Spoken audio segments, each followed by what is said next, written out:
Well, welcome. We have another fantastic interview today, this time with local Seattle artist, Dublin Alley, Abbey. I knew I was going to do something like that, and there you go. Uh, you know, it happens. All It right, does. so welcome to the Noble Shire of Progressive Discussion here at progressiverockcentral.com. And I've got Emma, who is one of the singers. In fact, I guess all of the band sings. And then Patrick, who also is here. And they're going to be talking about their latest album, Aurora. And I love being able to connect with bands here from the Seattle area.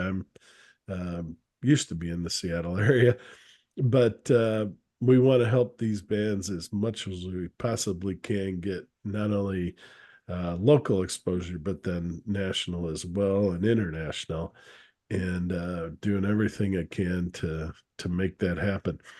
These guys are an Irish folk rock band, but you'll see when we start talking about the albums that they have that it goes beyond that. I mean, they definitely that's their foundation, but they have expanded into a lot of different types of music. So um, I'm going to be quiet here for a minute and let them say hi.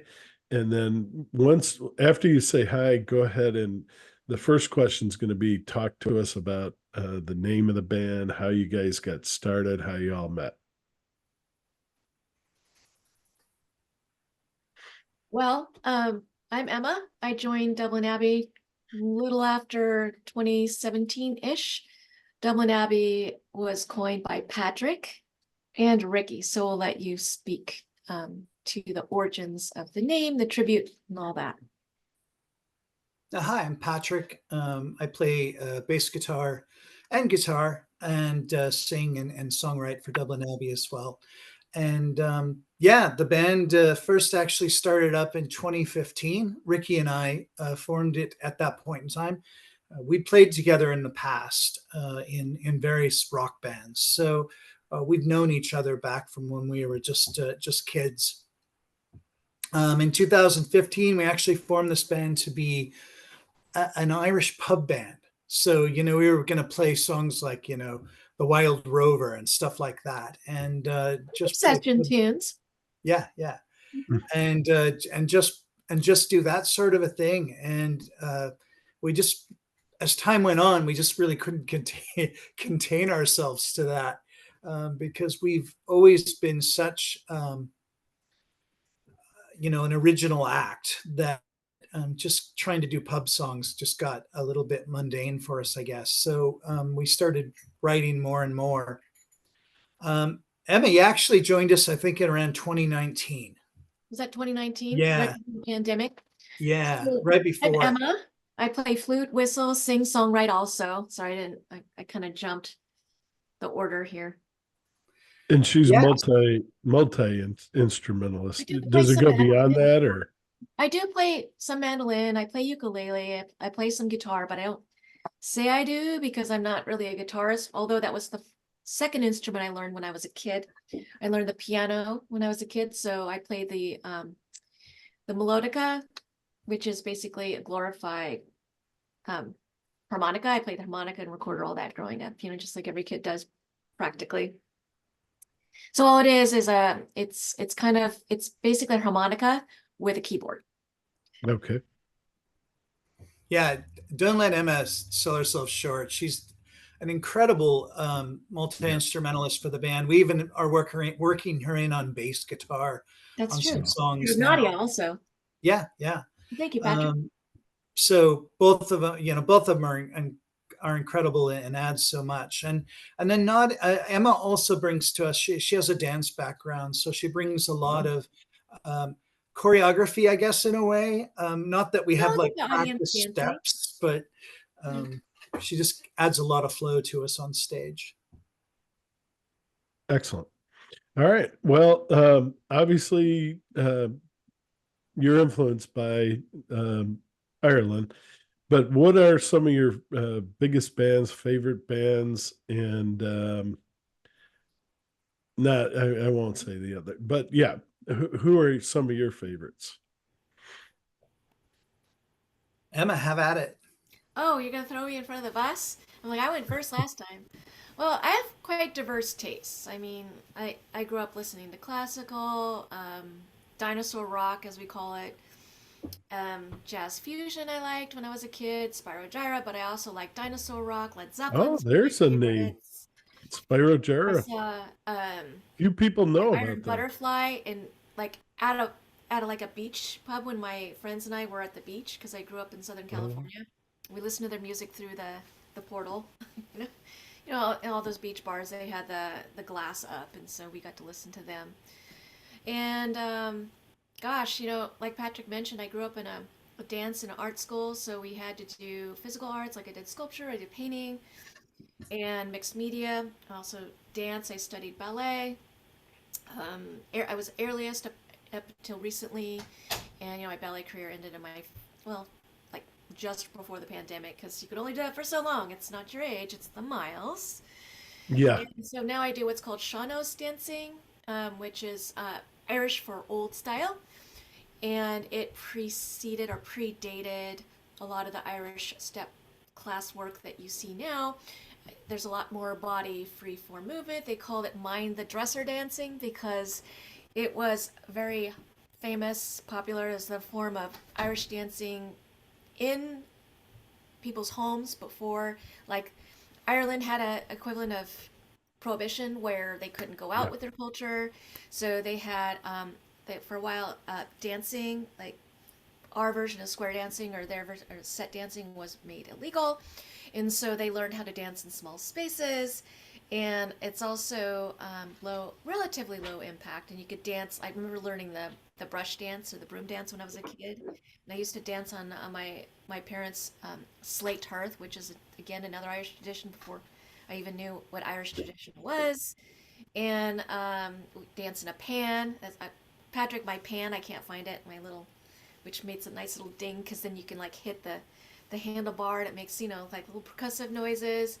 I was gonna I danced on a bowline. Remember for my video that that got me into Dublin Abbey. It was the chieftain's version. Anyway, so I hope that I don't want to hog the stage. Nadia, I can speak for Nadia. She's not here. She plays keys. She plays violin, and she also sings. She's a really incredible violinist. She's concert concertos, style and skill.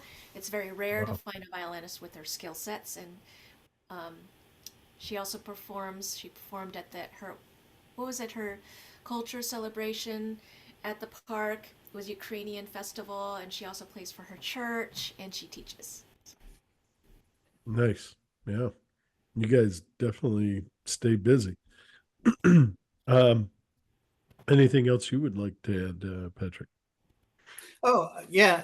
Just a bit more about Nadia as well. Nadia came to us. She's got a very interesting backstory. She came to us from Ukraine. When the war broke out there, she basically came to the United States as a refugee, and Can you hand me my wallet? to escape to escape the war. That's And awesome. she was one of the premier concert violinists with the Ukrainian National Orchestra. So Wow. she's absolutely stellar on the instrument, and um, she still has family in Ukraine that I know she worries Oh, about quite a bit. yeah. So we all kind of watched that situation because of her background and everything, probably especially close. But she's absolutely a superb musician and has a nice singing voice as well, and is going to be singing. She's right now singing a couple songs for us, but she'll be definitely singing more. Regarding background, my own influences, I was pretty much raised up loving those old 60s bands, the Beatles and the Byrds and a lot of that influence. Then, when all my cohorts in school were like listening to, you know, ACDC or Van Halen, I was listening to Al Stewart. So Oh, yeah. a lot more folk. I started getting much more into folk. Became a big Leonard Cohen fan. And so, yeah, a lot of folk influence in my background. And then I kind of got into some, I guess you'd call them psychedelic rock. These days they sort of call them space rock, but like there's a band from Australia called The Church. Yeah, Lead singer for them is Steve Kilby. I'm a big fan of those guys too. they're very good. What's the big song about the You're probably moon? thinking of the Milky Way, Under the Milky Milky Way. Way. That's it. The Yeah, Milky Way. they hate. I saw an interview with They Kilby probably once. hate that song. Hates playing that song. Oh my um, God, it's an awesome song. yeah, it's Yeah, funny though. It's like it was like Al Stewart with "Year of the Cat." yeah, yeah. I saw an interview with him where he said, "Oh God, people are asking me to play "Year of the Cat" again, and I always got to do it." But it's funny when you have a sort of a signature song, you get tired of it. Yeah. They're both great songs too. Yeah. That guitar on Year of the Cat is absolutely stellar. It's Al Stewart I himself I was often if somebody does something similar to that, I always go back to that and I say it's like Al Stewart, Year of the Cat, because to me I love you. it's a Yeah, definition he of was an that. incredible guitarist, but he also surrounded himself by just superb musicians. Yeah. Lot of jazz background there, and you probably know great musicians come out of the jazz, out of the whole jazz genre. Oh yeah, Yeah, my definitely. uncle was in a Patrick Moraz is with Yes Mm. and what he did to that band. Yeah, that's a whole show, which we don't have time for. All right, so tell us a little bit about the theme of Aurora, and I know you've already been touring some of it, but will there be like a full American or Pacific Northwest tour for Aurora, or hopefully even further? I Um, hope so. Go ahead. I hope so. It's kind of hard for us because Nadia has family with young children in it. It's kind of hard for us to get away together as a group. So hopefully, Patrick, we can invite her whole family, and we can Yeah. tour Yeah, with we can't internationally tour right now with Nadia because she can't leave the country currently Oh, okay. with her refugee status. But we certainly would be interested in playing around more and getting out, and certainly at least regionally. And yeah, it's be fun. We have a pretty wide fan base. We played. Was it? It's been over a year ago now, right, Emma? That we played in Dublin. Yeah, it Oh, was wow. a year Yeah, So of we went back playing. to Dublin, Ireland, and played, and that was a great experience. I So bet. it's a lot of, and that was before Nadia joined us. She was just right before she joined us. Um, so that was a great experience. We played right in the shadow of Kilmainham Jail and at a Oh, place called wow. Patriots Inn, and it was really, God, that was really impressive. It was funny. We played there, and we really kind of played mainly American stuff. Oh, Because I think they kind of wanted to hear more American stuff, and we'd been something told different. that Yeah. about by a lot of people. Oh, you're an American band going there, play American stuff. That's what they want to hear, and so we did. And then we had a woman with a very thick Irish accent come up to us and say, "Do you guys play any Irish stuff?" Yeah, she wasn't nice. When we didn't play Irish stuff, somebody Yeah. actually requested it. Well, next time we'll probably be aware that the younger generations like Irish stuff. Yeah. So Yeah. we'll lock and load some songs, some tunes. So we'll be ready next time. All right. Now, Yes. Aurora, it's not like a concept album or anything like that, but because you have a good mix of songs from slow, fast, rock, Irish, traditional, like you said, folk. What's the idea behind Aurora? And then we're going to eventually talk about all the songs, but just sort of the theme. Is there sort of this overarching theme or no? Oh, there's always a reason, right? Well, there's always a reason. Yes. Well, we tried to release this album for a while, didn't we, Patrick? Yeah, And then yeah, we finally, have. when the Aurora Borealis hit, that's when it Oh, called. okay. So that's why we called it Aurora. Yeah, we actually finished the last mixing. That you remember when we had that night where we had the Yeah. Auroras really kick up. That night we that day we'd finished the final mixing, and so it just that name just popped up because of that. It was just sort of fortuitous timing, I guess.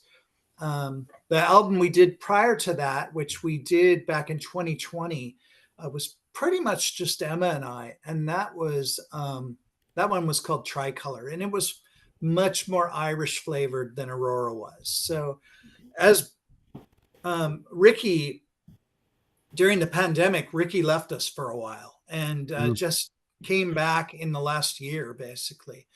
He and Nadia joined us within the just over the last year. And with the addition of those two, it's always going to morph the band when we're adding people. So I think Aurora is really a metamorphosis album for us. We're going through a change right on the album. As there's stuff by Ricky on there where he's singing and he's had the major hand or the total hand in writing a song, or I think he's probably got like 3 or 4 songs on there, and Emma's got 3 or 4 songs on there, and then I've got 3 or 4. So and Nadia's got 1. So everybody was adding into that, and so this is a real album of change for us as we're sort of growing into whatever we're coming into next. Do you want to add anything, Emma, or? No, it's just brilliant explanation. It's kind of a melting pot of talents, really.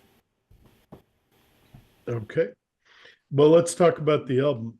Talk about the first introductory song, which is a wonderful comment towards the beauty of that is Ireland. And for those of you that haven't been there, I haven't been there, but I have seen a number of obviously photos, videos, things like that. And well, talk about this first song. And that area, after looking at it again, is just, how could you not write a song about it? It's just beautiful. Yeah, Connemara is a location up on the west wild Atlantic coast of Western Ireland, and it's a beautiful area. So just absolutely breathtaking up there. I have ancestors from that area, so particularly moving for me to go visit that area and spend some time there. So it's a beautiful area, great little rock shop up there in Connemara. You can go see all the cool gems and stuff they have. But the song's really, I guess, more than anything, a little bit of a travel piece, but it's also got tinges of history in it.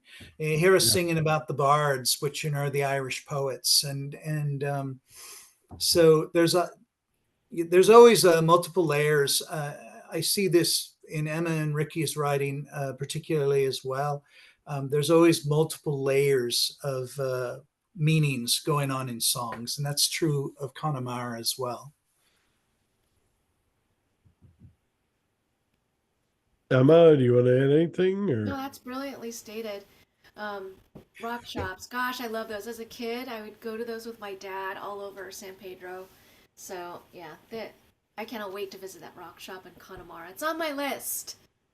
My cousin was into all that geodes and things like that. She had them all over her house. And it is. They are beautiful and beautiful to have, beautiful to look at. And just All to right, drive well, up, the drive up through that area too, or to travel through there, there's, it's history like you don't see here. yeah. Because literally you're driving through these little towns, and in someone's backyard, there's the remains of a castle, just sitting right there. And they're like, oh, you have a castle in your backyard. And they're like, oh yeah, well, we can't do anything about it because they won't let us remove it. But here they are. Yeah, I wouldn't remove it. Yeah, Yeah. No, I'm they really don't get to anyway because No, of and the also, cultural history. But I'm always surprised about that because I talked to another band a long time ago about England, and he goes, "Yeah, we're ripping all these castles out. We're tearing them all down. We're sick of it." It's like, are you kidding me? I mean, I wish we had a couple of castles here in the United States. People have actually, billionaires and millionaires have actually built some, Well, there's a few of them. There's Manresa. We Yeah, need to play there one but day. yeah, I mean, why tear that down? I just don't get that. But I think the Irish they're kind of a little afraid. Like some of them are like fairies are real. Like there's oh trees yeah, out there that have been out there since before this country. Like, yeah, we don't touch that one. well, that's good. I hope they don't, because it's I'm a history minor, so for me, I would love to explore those places, and yeah, please don't get rid of that. I mean, Yeah, that's your culture. I think Ireland's cultural ministry has a real good grasp on that. Yeah, So I don't think any of those things are going anywhere. They're what's the word I'm looking for? They're rejuvenating some of them so they don't keep falling down. yeah, So there's been a lot of restoration happening. yeah. No, I wish we had more of that over here. Well, we're running down to about a minute here, and then it's going to cut us off. But I want Emma to tell us a little bit about Sunday Mail, and then we'll come back and